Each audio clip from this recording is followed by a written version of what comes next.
Magnificence at the Table is the very first exhibition to be held on the Renaissance banquet in Italy. And here is an invitation to visit an exhibition which is unique in many ways. It takes place in the residence of Cardinal Ippolito II of the Estense family, so this is exactly where grand banquets were held in the 16th century. The exhibition begins with the Renaissance kitchens, where we can see the pots and pans and various activities that took place at the times. The iconography is taken from opera, which is the major work by Bartolomeo Scarpi, Secret Cook to the Popes, in an absolutely intriguing multivision.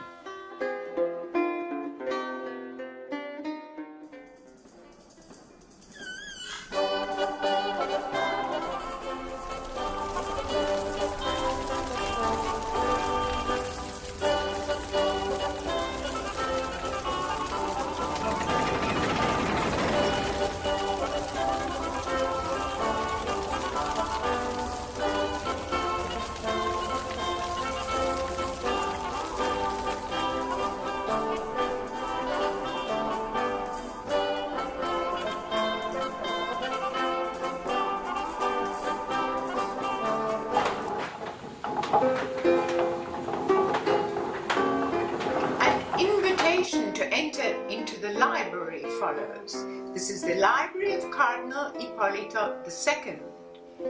The Renaissance represents the golden age for Italian gastronomy, and we find an enormous amount of wonderful treatises, recipe collections, books on wines, and manuals on display.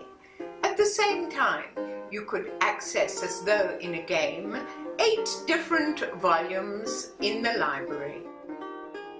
We are now entering the grand hall of display, which focuses on single masterpieces of ceramics, of silver, of other precious metals, glassware, tableware, and even materials and cloths, to end with the grand display where you can be filled with admiration for the beauty which, in point of fact, represented the power of the prince.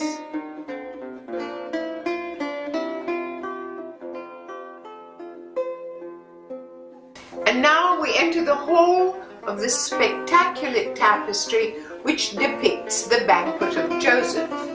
This is a biblical scene, obviously, but it is portrayed as if it were a 16th century banquet. It has been designed by Bronzino, and the outer frame shows the fruit and vegetables of the era, and it was designed by Alloro. On both sides, you could appreciate the masterworks of Joan Sayas, who is the only artist in the world who recreates an art which has never been seen in Italy before, which is the art of folding napkins. And we have the arch, we have peacocks, we have towers, and so many other structures evocative of the period. And now I hope you will smell the aroma of sweetness which will accompany a unique vision. This is the very first time that we are portraying sugar sculpture. The top figures are Bacchus and Venus. In the center there is a rotating sugar work. On the center, on the lower level, we will find the wings of sugar by Salvatore Savoca, and all the other figures have been created by the architect Rolf Stolberg from Sweden. And I would like to say that on the left-hand side we have Roma Sedente, Rome artfully seated, which is the very first time in history it has been reportrayed. The theatre of the table is evocative of the splendor and the magnificence of past banquets. Out of the dark magically appear pyramids of sugar and towers of candied fruit between spectacular glassware and lustrous ceramics. In the center, we have a magnificent fountain spouting real water, and you will appreciate on the right-hand side the peacock pie, and on the left-hand side the partridge pie, ready to be eaten. And a final touch is offered by a golden tree, all covered in marzipan fruits, which you can almost touch and take one away with you.